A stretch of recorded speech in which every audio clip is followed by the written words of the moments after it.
We remain steadfast in our commitment in delivering local news that matters. Stories that inspire. Enriching the lives of Filipinos in the Philippines and across the globe.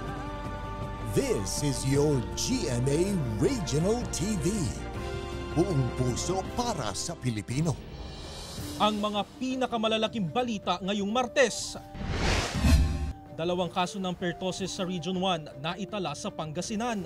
Health Authority nagpaalala sa mga magbabakasyon ngayong Semana Santa para maiwasan ang hawaan ng sakit.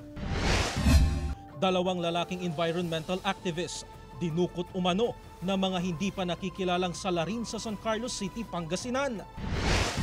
Mahigit 1,000 pulis at volunteers ipinakalat sa Baguio City ngayong Semana Santa. At tinaguri ang Hesukristo ng Pampanga, muling magpapapako sa krus sa ika-35 pagkakataon.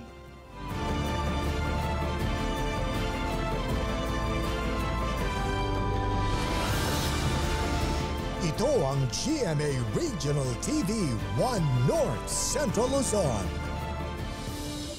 Masantos siyang aram na imbag gamale maya pagat panapon kapuso. Narito na ang 1 North Central Luzon. Hatid namin ang mga pinakamalaki at pinakahuling balita sa Hilaga at Gitnang Luzon. Live mula rito sa GMA Dagupan Station, ako po si Chris Zuniga. 2 kaso na ng whooping cough ang naitala sa Pangasinan ayon sa Center for Health Development Region 1. Sundan sa ulat ni Claire Lacanilaw. 6 na araw nang inuubo ang 1 taong gulang na pamangkin ni Cherry Bukaw mula Barangay Bunuan, Bukid, Dagupan City. Kaya nagpasya na siyang ipa-check up ang pamangkin sa City Health Office. Nababahala raw siya kung magtutuloy-tuloy ang ubo ng kanyang pamangkin, lalo't nakakaalarma ngayon ang pertussis o whooping cough. Mas okay na din po na ipa-check up din agad para magamot po kaagad kung ano man po yung nararamdaman ng bata. Ayon sa CHD1, may 2 kaso na ng whooping cough sa Pangasinan. 1 taong gulang at 6 na taong gulang na mga batang babae ang pasyente. Ang whooping cough ay lubhang nakakahawang sakit na dulot ng Bordetella pertussis. Kadalasang tinatamaan ng whooping cough o pertussis ang mga bata, pero hindi ligtas sa impeksyon ang mga matatanda. Tinatawag itong whooping cough dahil sa tunog na nagagawa ng taong may impeksyon at kapag umuubo. Sintomas nito ang tuloy-tuloy na pag-ubo na tumatagal ng 2 hanggang ilang linggo, sipon, baradong ilong, pamumula ng mata at lagnat. Kadalasang sinusundan ito ng pagsusuka at hirap sa paghinga ang pasyente. Para hindi po tuluyang magkaroon ng outbreak, ang paalala po ng Department of Health ay mabigyan po ng bakuna ang ating mga anak. Sa pertussis po, meron po tayong 3 doses na binibigay sa mga bata po edad 1 years old pababa. Ilang lugar sa bansa ang nagdeklara ng outbreak dahil sa pagkalat ng whooping cough. Walang namomonitor na pagkalat nito sa rehiyon, pero tuloy ang ginagawang investigasyon ng CHD1 sa naitalang kaso. Paalala naman ng Health Authority na mainam pa rin na magsuot ng face mask upang maiwasan ang hawaan ng sakit. Kasama si Ron Alister Taniedo, Claire Lacanilaw, 1 North Central Luzon. Idineklara ng Malacanang ang suspensyon ng trabaho sa government offices simula alas 12 ng tanghali bukas, Miyerkules, March 27. Batay sa inilabas na Memorandum Circular No. 45 na pinirmahan ni Executive Secretary Lucas Bersamin, layon nito na mabigyan ng pagkakataon ng mga kawani ng gobyerno na maaga makabiyahe para sa pag-obserba sa Semana Santa. Hindi naman kasama sa suspensyon ang mga ahensya ng gobyerno na ang pangunahing mandato ay maghatid ng pangunahing serbisyo kagaya ng nasa health services, mga nakatutok sa disaster preparedness at iba pang serbisyo. Ipinapaubaya naman ng Malacanang sa mga pribadong sektor ang pagpapasya kung magpapatupad ng suspensyon sa trabaho ng kanilang mga empleyado. Iniimbestigahan ngayon ang umunay pagdukot sa 2 lalaking environmental activists sa Pangasinan. Nakaalerto si Russell Simorio. Labis nang nag-aalala ang mga kaanak ng 2 environmental activists na sina Francisco Dangla II at Joxel Chong na umunay dinukot ng mga hindi pa nakikilalang salarin sa Barangay Agdao, San Carlos City, Pangasinan, gabi noong Linggo, March 24, nang harangin daw ang 2 habang naglalakad patungo sa kalapit barangay ng Polo. May mga taong kumuha sa kanila, hindi sila kusang sumama, kundi talagang kinuha sila. Base sa mga witnesses na nandoon, gabing yun? May mga CCTV sa barangay pero hindi naman hagip ang sinasabing pinangyarihan ng insidente. May naduko daw na may kinuha na 2 tao. Kung ano man yung ng mga pulis, di tutulong kami para ma-resolve yung kaso na yan. Masusi naman daw ang ginagawang investigasyon ng Pangasinan Police Provincial Office pero hindi pa kumpirmado kung ito'y kaso ng abduction o pawang mga missing person. Naging aktibo raw ang dalawa laban sa pagpapatayo ng power plant at iligal na pagmimina sa lalawigan. Ongoing pa po yung investigation po nila, sir. Under review pa po yung mga CCTV footages na malapit doon sa area. Nakikiusap po kami sa mga taong nakakita o may alam po kung nasaan po yung kapatid ko at saka yung kaibigan niya na kung pwede po makipag-ugnayan po kayo sa police station. Nagpahayag naman ng pagkabahala ang iba't ibang grupo hinggil sa insidente. Nananawagan ng grupong Greenpeace ng hustisya sa pagkawala ng 2 environmental activists. Nananawagan din sila sa mga posibleng suspect na pakawalan ang 2. Kasama si Daryl Peralta, Russell Simorio, One North Central Luzon. Problema ng ilang residente ang serye ng nakawan sa Barangay Poblasyon, Mangaldan, Pangasinan. Narito ang report. Kita sa CCTV camera ang 3 lalaki na naglalakad sa kalsada sa Barangay Poblasyon, Mangaldan, Pangasinan. Maya-maya lang, nilapitan nilang nakaparadang pedicab hanggang sa pinaandar ito at umalis. Sa magkaibang insidente naman, baterya naman ng tricycle ang pinuntirya ng mga kawatan. Meron na rin nanakawan ng baterya sa nakaparadang truck, bagay na ikinakaalarma ng ilang residente. Kaya sila na mismo ang naglagay ng CCTV camera sa bahay at kalsada. Sana bigyang priority sana yung safety and security ng mga nakatira dito, especially those areas dito sa barangay kung saan madilim ang lalo na pagdating sa gabi. Batid daw ng barangay ang kakulangan ng CCTV camera. May ilang CCTV camera ang hindi nagagamit matapos masagi ng truck ang ilang mga kable. May pinapaaprubahan naman daw silang pondo para sa bagong CCTV units. Plano rin daw ng barangay na maglagay ng karagdagang street lights. Yung mga tarot natin, umiikot sila na alam mo naman yung mga magnanakaw, magaling silang magtumaybin kaya hindi natin mahuli-huli. Paalala ng pulisya sa mga alis ng bahay ngayong Semana Santa, siguraduhin nakasarado ang pinto at bintana ng bahay o tiyaking walang dadaanan ang sino mang magtatangkang pumasok at magnakaw. Makabubuti rin ang maglagay ng security alarm at CCTV camera. Iwasan din mag-post ng updated pictures ng inyong bakasyon at ibilin ang bahay sa mga mapagkakatiwalaang tao. Kasama si Ron Alistair Taniedo, Claire Lacanilaw, One North Central Luzon. Samantala, mga bakasyonista sa Baguio City, dinayo rin ang Baguio Cathedral ngayong Holy Week. Makibalita tayo live mula kay Joan Punsoy. Joan? Chris, bukod nga sa mga pook pasyalan, kabilang din sa dinayo ng mga bakasyonista ang Baguio Cathedral para sa misa at iba't ibang holy activities ngayong mahal na araw. Maaga silang nagtungo dun sa lugar bago pa nga itong pag-umpisa ng First Mass kanina alas 6 ng umaga. Galing sa Palawan ang mag-anak na Gabo. Pagdating sa Baguio City, dumiretso sila sa Baguio City Cathedral para sa First Mass ngayong Martes Santo. Siyempre, una pupunta namin sa simbahan para magsaludo sa, mahal na Panginoon. Matagal lang po namin gusto makapunta dito. Ngayon lang po kami nagkaroon ng chance na magpunta dito. First time po namin. Bukod sa Semana Santa, top destination ng City of Pines ngayong tag-init.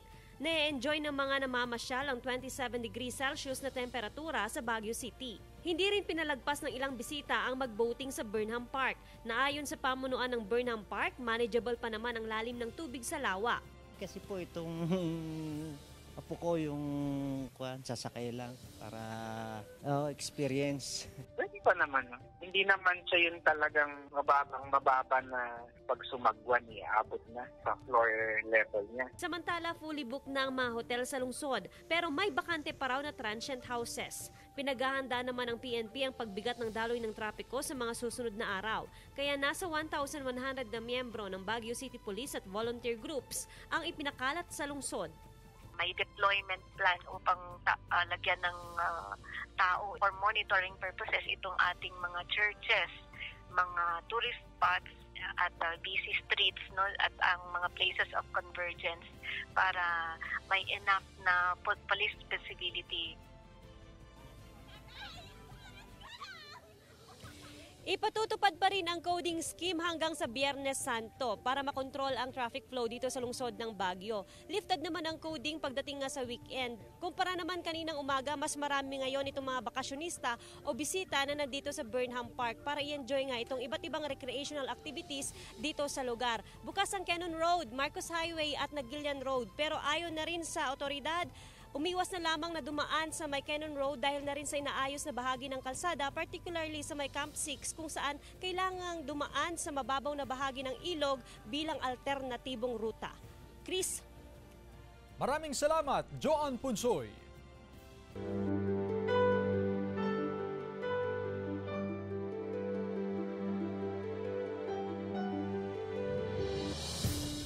Handa na rin ang City of San Fernando sa Pampanga para sa inaasahang pagdagsa ng mga namamanata ngayong Semana Santa. Tunghayan sa ulat ni Jeric Pasilyao. Kasado na ang city government ng San Fernando, Pampanga para sa iba't ibang aktibidad ngayong Semana Santa. Si Ruben Inahe na 35 taon nang nagpapapako sa krus, handa na muli sa pagganap bilang Hesukristo. Mas magaan ng 2 kilos ang papasanin niyang krus para sa 2 kilometrong lakaran papunta sa Burol sa Barangay San Pedro Kutud. Ang kalusugan naman natin, medyo may dinaramdam dahil lumaki yung katawan natin. Hinihingal pagka nagbubuhat ng mabigat. Maliban sa Barangay San Pedro Kutud, meron pang 3 crucifixion sites na gaganapin sa Barangay San Juan at Barangay Santa Lucia sa Biyernes Santo. Dahil sa inaasahang mainit na panahon, naka-heightened alert na ang mga security at medical personnel. Inaasahang aabot sa 20,000 ang bisita ngayong taon. A lot of people, no, mga local and foreign tourists to visit us in the city of San Fernando. So the city government will be intervening in terms of the public health, safety, security, and traffic in order to ensure na maging maayos po at maging ligtas itong ating Maneldo 2024. Ayon sa LGU, walang traffic rerouting na ipatutupad habang may signages papunta sa crucifixion site. 1961 nang sinimula ng isang faith healer na si Arsenio Anyoza ang pagpapapako sa krus na naging tradisyon na sa Pampanga. Jeric Pasilyao, 1 North Central Luzon. Ito ang GMA Regional TV 1 North Central Luzon.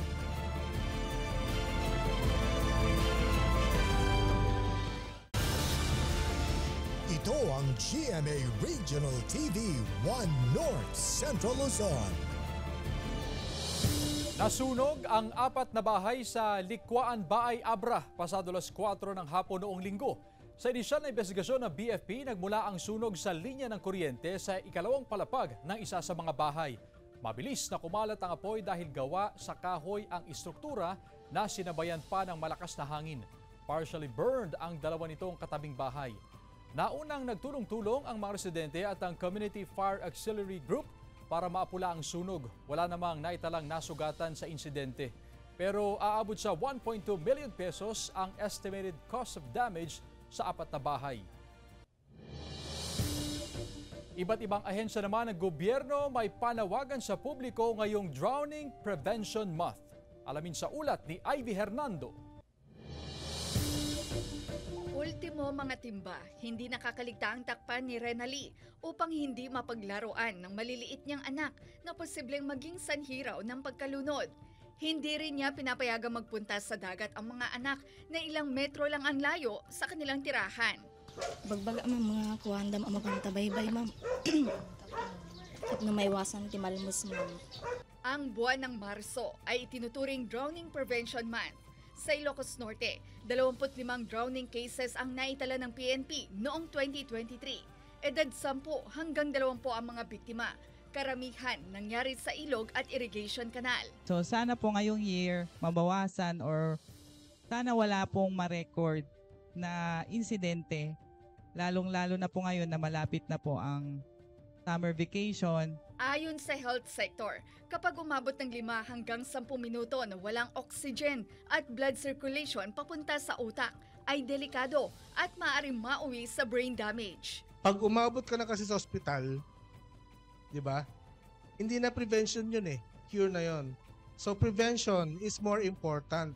Mahalaga raw na mapag-aralan ang basic life support. Dapat meron silang pool rules palagi. Pool rules. Okay? Meron dapat silang lifeguard. Okay? Kung hindi man lifeguard, at least one of their employee is trained. No? Trained to save life. Handa naman daw ang Coast Guard para mabantayan at maiwasan ang drowning incident. Kasama si Norman Raca, Ivy Hernando, One North Central Luzon. Kumpiskado ang abot sa 500 grams ng hinihinalang shabu na may market value na aabot sa 3.4 million pesos sa anti-illegal drugs operation sa Barangay Carmen, Rosales, Pangasinan. Arestado ang 45 anyos na itinuturong high-value target ng pinagsanib na puwersa ng Regional Police Drug Enforcement Unit, Pangasinan PNP at PIDEA Region 1. Sa Aguilar, Pangasinan naman, tumambad sa otoridad ang mga nakabalot na dried marijuana leaves sa likod ng pickup truck ng magkapatid na lalaki na tubong Benguet. Abot naman sa 1.5 million pesos ng marijuana at 12,000 pesos ng hinihinalang shabu ang kumpiskado sa kanila. Naharap ang mga naaresto sa paglabag sa Dangerous Drugs Act na walang piyansa. Sa ibang balita, ilang magsasaka sa Kalasyaw, Pangasinan, problema ang mababang kalidad ng aning palay na epekto raw ng kakulangan ng patubig. Sudan sa report ni Russell Simorio. Nakaimbak sa gilid ng kalsada ang 40 kaban ng palay na naani ni Mang Rani sa Barangay Talibao, Kalasyaw, Pangasinan. Naghihintay siya ng buyer. Pero ang problema, hirap niyang maibenta ang inaning palay dahil mababa ang kalidad nito. Bukod sa nangingitim, manipis din ang butil ng mga palay. Epekto raw ito ng naranasang kakulangan ng patubig. Oo, manipis yung lahat ng klase ng palay, hindi naman katulad ng ibang variety na medyo hindi manipis. Yung iba-ibang variety ito eh. Napis ang palay namin ngayon. Kaya ganyan ang nangyari. Ayon sa mga palay buyer, binibili nila sa mababang presyo ang mga palay na mababa ang kalidad. Ang mga ganitong klase ng aning palay, nasa 23 pesos and 50 centavos ang presyo kada kilo. Yung palay sir, medyo may depresyon konti. Kaya binabawasan namin kung gusto ng presyo, kaya lang ayaw nila. Gusto nila sir, 24. Kaya ngayon ay umalis na yung truck namin. Ayon sa Samahang Industriya ng Agrikultura, malaki na ang ibinaba ng buying price ng palay ngayong peak season ng pag-aani. Malayo sa dating presyo ng palay na nasa 28 hanggang 30 pesos. We expect yung rice na madideliver will be lower. No? Sa kabila naman nito, walang nakikitang problema sa supply ng bigas ang Sinag sa mga susunod na buwan. Kasama si Daryl Peralta, Russell Simorio, One North Central Luzon. Sa Dagupan City, 2 tricycle driver ang sinita ng Public Order Safety Office matapos madiskubre na idinidikit nila ang kanilang lumang decal sa kolorum na tricycle. Epektibo pa kasi ang lumang decal hanggang March 31, 2024. Pero ayon sa POSO, ang ganitong modus ng ilang tricycle driver ay hindi nila palalagpasin.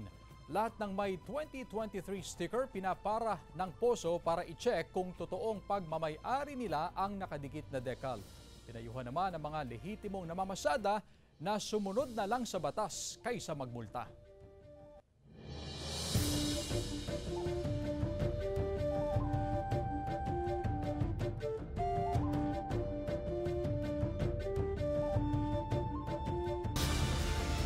Ito ang GMA Regional TV 1 North Central Luzon.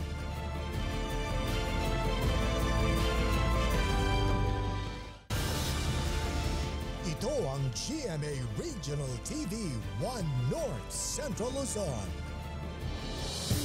Ilang insidente ng basag kotse ang naitala sa bayan ng Abukay at Balanga City na kinasasangkutan daw ng mga dayuhan. Sa hot pursuit operation ng Bataan Provincial Police, arestado ang isang Nigerian national na itinuturong sangkot sa insidente batay sa na-recover na video. Sa checkpoint naman sa barangay Palihan, Hermosa, naaresto ang 27 anyos na isa ring Nigerian national matapos mahulihan ng baril at isang pakete ng hinihinalang shabu na may street value na 35,000 pesos. Tinukoy na sangkot ang dalawa sa mga naitalang insidente ng basag kotse at nakawan, kaya patuloy ang investigasyon ng otoridad para matugis ang iba pang sangkot sa krimen. Tinatayang 7 hanggang 8 buwang gulang na sanggol ang natagpuang patay sa tabing dagat ng Candon City sa Ilocos Sur. Nakaalerto si Ivy Hernando. Walang saplot ng matagpuan sa gilid ng dagat ang sanggol sa Barangay Darapidap, Candon City, Ilocos Sur. Sa pagsusuri, tinatayang 2 o 3 araw ng patay ang lalaking sanggol na nasa 7 o 8 buwan pa lang.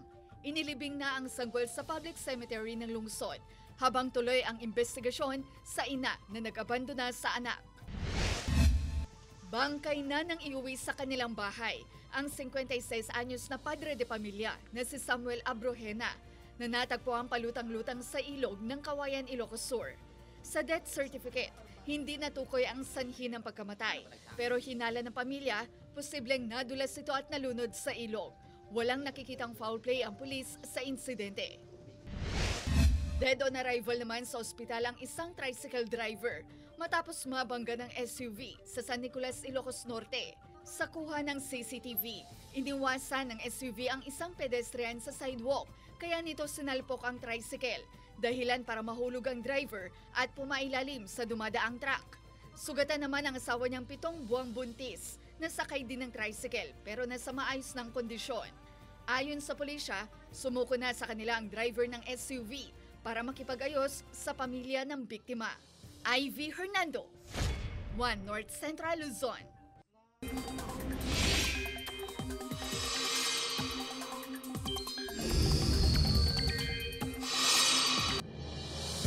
Mga kapuso, mainit na Semana Santa ang mararanasan sa malaking bahagi ng bansa. Patuloy kasi na iiral ang Easterlies na magdadala ng maalinsangang panahon. Pero dahil sa malaking factor sa pagkakabuo ng kaulapan, ang init at moisture, posible rin ang mga pag-ulan ngayong tag-init.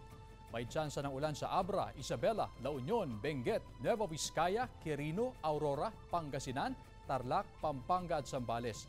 Posibleng ulanin ang iba pang bahagi ng bansa, kasama na riyan ang ilang lugar sa Visayas at Mindanao.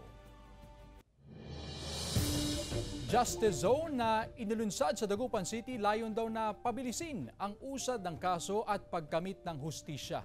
Tunghayan sa report. Inilunsad ng Justice Sector Coordinating Council o JSCC ang ika-13 Justice Zone sa Dagupan City ngayong araw. Ang Justice Zone ay binubuo ng Korte Suprema ng Pilipinas, Department of Justice at Department of the Interior and Local Government. Itinatag ng JSCC ang Justice Zone upang mapabilis ang patas na paghahati ng hustisya sa pamamagitan ng maayos na kooperasyon at koordinasyon ng mga lokal na sektor. Kaisa naman daw ang iba't ibang ahensya ng gobyerno gaya ng mga LGU tungo sa mabilis, patas at maayos na proseso sa pagkamit ng hustisya. Preliminary investigation will be solely and exclusively the domain of the Department of Justice, with a higher degree of proof in filing cases from probable cause to prima facie evidence with reasonable certainty of conviction.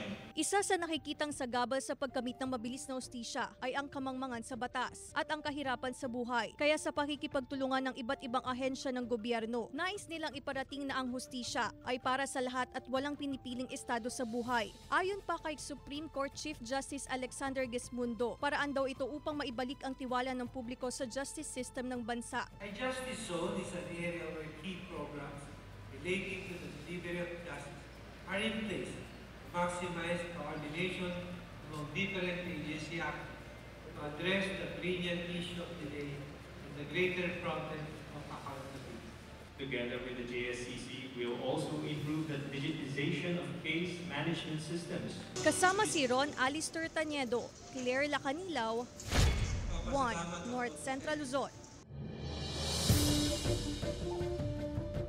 Mga miyembro ng Bandang Sala, ating kilalanin sa ulat ni Joan Punsoy. Isang OPM band na naman ang tiyak na mamahalin ng mga Pilipino. Ang bandang Sala nahango raw talaga sa sala na bahagi ng bahay. Dito raw kasi nabuo ang kanilang banda at awitin. I'm net vocals ng Sala. I'm Fourth, drums and percussion. I'm Ronald, bassist sa banda. Ako si Rigil, Tilapia. Gitarista pala. At ang kanilang debut single, under Alt G Records, ang Hi Tita, na kwento umano ng mga tita o mga individual na masyadong minahal ang trabaho kaysa sa love life. Hi Tita kasi usually yung mga tita yung nagtatanong talaga ng mga ganyang bagay. Yung sila yung na-measure. Yung sa pag-aasawa, sa pagbe-baby. Kaya ganun. Doon siya umiikot talaga. Hugot din daw ang lyrics ng kanta na walang masama kung lamang ang kayod sa kilig. Kaya yung iba naman talaga kaya tumatanda ang single, hindi naman dahil masama yung ugali nila. Yung iba, kinain lang talaga ng pag-work. Opo. So yun, pero hindi siya masama. At para lalo tayong ma-inspire sa kanilang kanta, pinagbigyan din tayo ng kanilang sample. Tumatanda ako, di na malaman kung ano ang gusto. Paulit-ulit lang nagtatanong, kailan mag-aasawa, di ko na kinikibo.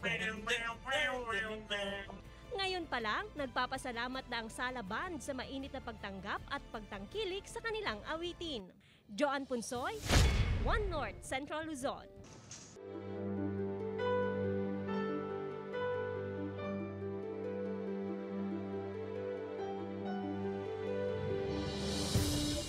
St. John the Evangelist Cathedral sa Dagupan City, bakit nga ba dinarayo ng mga deboto? Ating alamin sa ulat ni Joan Punsoy.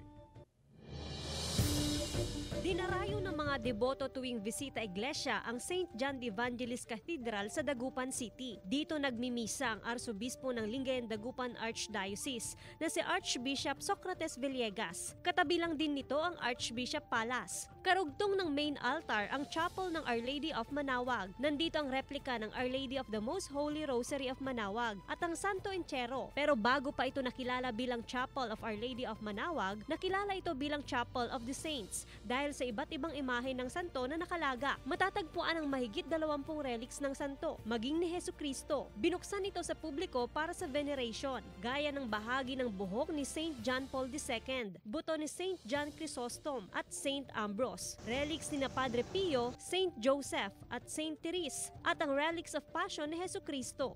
Ang ibig sabihin lang ng relics ay naging banal ito kasi ginamit ito ng mga santo. At lalo na yung krus na kinamatayan ng ating Panginoong Jesucristo. At ang higanteng eskultura ng crucifix nililokala ng ikalawang arsobispo ng Lingayen Dagupan Archdiocese na si Archbishop Mariano Madriaga. Mabibisita rin sa lugar ang Adoration Chapel at maging ang lumang simbahan. At sa Good Friday ay merong relic ng True Cross na i-expose dito sa mga tao for veneration. Meron ding relic ng cross galing sa Calvary nandito sa St. John Cathedral. Kasama si Ron Alistair Taniedo, Joan Punsoy, One North Central Luzon.